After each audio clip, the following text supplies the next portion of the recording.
Hello everyone, स्वागत है आपका। प्रस्तुत है संचला कहानी का 5वां भाग।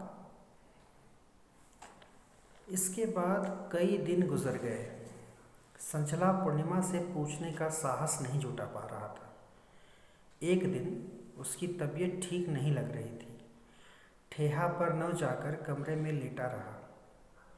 उस दिन शायद पूर्णिमा भी कॉलेज नहीं गई थी। उसे कमरे में लेटा देखकर पूछ बैठी, तबीयत ठीक नहीं है क्या? संजले ने कहा, नहीं, सिर में भारीपन है, दुख रहा है। बाम ले आती हूँ, लगाने से आराम मिलेगा। कहती हुई पूर्णिमा चली गई। कुछ ही मिनट बाद बाम लेकर आई और सिरहाने बैठकर संजले के माथे पर बाम लगाने लगी। पता नहीं बाम के असर से या उसकी उंगलियों के स्पर्श से उसे आराम मिलने लगा। उपयुक्त अवसर जानकर वह उठ बैठा और पूर्णिमा को सामने बिठाकर बोला, तुमसे कुछ ज़रूरी बात करनी है। बहुत दिनों से सोच रहा था, लेकिन हिम्मत नहीं जुटा पा रहा था। जानता हूँ मैं तुम्हारे योग्य नहीं हूँ, फिर भी मैं तुम्हें चाहता हूँ। तुम्हारी राय मेरे बारे में क्या है, मैं यह जानना चाहता हूँ। पूर्णिमा थोड़ी देर चुप रही, फिर बोली, चाहत कई तरह की होती है। मैं नहीं जानती कि तुम मुझे क्यों चाहते हो। मुझे चाहने वाले और भी हैं, लेकिन वे क्या चाहते हैं इसका आभास मुझे है। इसलिए उनकी चाहत को मैं हिकारत की नज़र से देखती हूँ। तुम्हारी चाहत के बारे में मुझे मालूम नहीं है। थोड़ा और खुलासा करके बताओ तो मैं जवाब दूंगी। आज ये मक्खी भी सुनने के लिए आ रही है क्या बार बार? संचले ने संभल कर बोलना शुरू किया। घोष बाबू ने मेरे सामने एक प्रस्ताव रखा है। उन्होंने मेरे तुम्हारे विवाह के संबंध में मेरा मत जानना चाहा है। मैं जानता हूँ कि मैं तुम्हारे लायक नहीं हूँ, इसलिए मैंने उनसे कहा है कि तुम्हारी राय जाने बिना कुछ नहीं कहूँगा।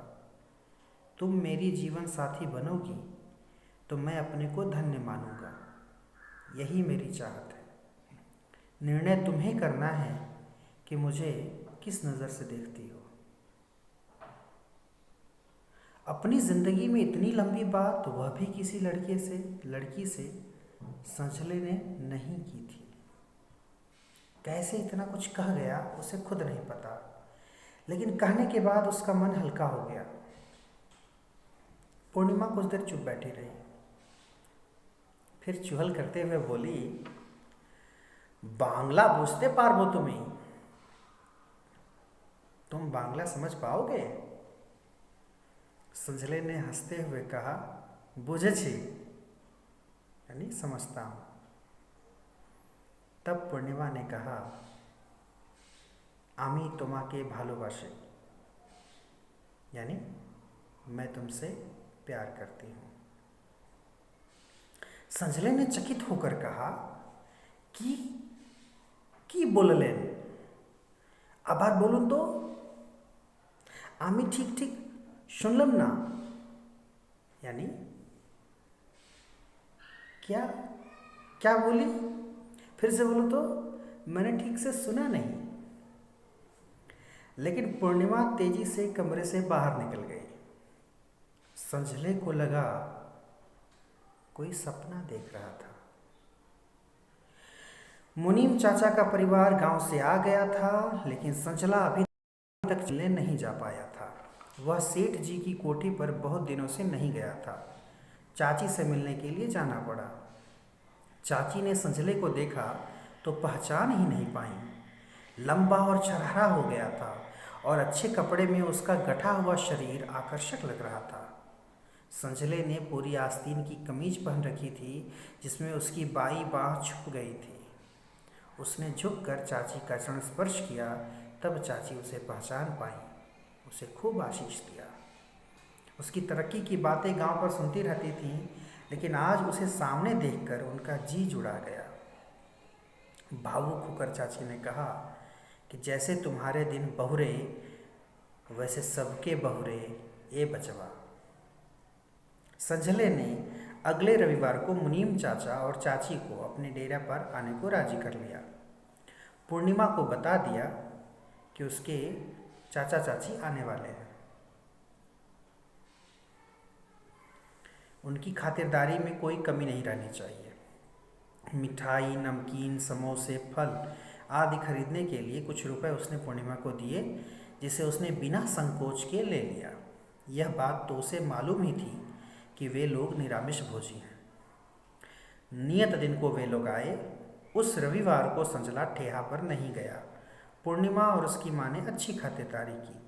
संजले को उस परिवार के सदस्य की तरह देखकर चाची को कुछ शक हुआ।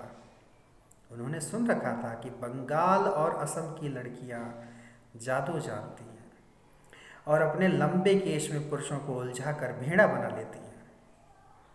पूर्णिमा के लंबे घने केश देखकर तो उसका शक और पक्का हो गया। संझला उन्हें विदा करके मुख्य सड़क पर आया तो चाची ने पूछ लिया, क्यों रे, उस लड़की के चक्कर में तो नहीं पड़ गया? संझले ने कहा, इसीलिए तो आपको डेरा दिखाने लाया था। आप बताइए, लड़की कैसी लगी? तो चाची ने कहा, मुझे तो जादूगरनी लगी लला। मुनीम चाचा गंभीरता से चाची भतीजा की जुगलबाजियां सुनते रहे। उसके अगले दिन संचले ने घोष बाबू से मिलकर बता दिया कि वह पूर्णिमा से विवाह के लिए सहमत है। लेकिन अच्छा होगा अगर आप मुनीम चाचा से उनकी सहमति ले लें, क्योंकि वही मेरे गार्जियन हैं। संजले की यह बात घोष बाबू को बहुत अच्छी लगी। घोष बाबू ने मुनीम जी से मिलकर सारी बातें बताईं। यह भी कहा कि दोनों एक दूसरे को चाहते हैं। लड़की को आपने देखा है, आपकी सहमति होगी तो ही यह विवाह होगा। मुनीम जी ने कहा कि सोचने समझने को कुछ समय दीजिए, नाजुक मामला है, भली प्रकार विचार कर निर्णय लेना बेहतर रहेगा।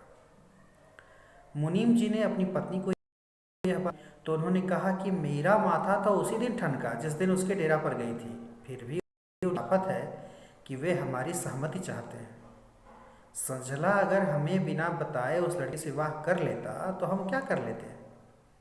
लेकिन कुछ भी कहने से पहले एक बार संजले का मन टटोलना चाहिए, जिससे यह पता चले कि सचमुच वह ऐसा चाहता है या ये लोग उसे फंसा रहे हैं। मुनीम जी को यह बात जची और उन्होंने संजले से सीधे बात की और उसकी राय जाननी चाहिए। संजले ने कहा कि वह और पूर्णिमा एक दूसरे को प्यार करते हैं और विवाह करना चाहते हैं।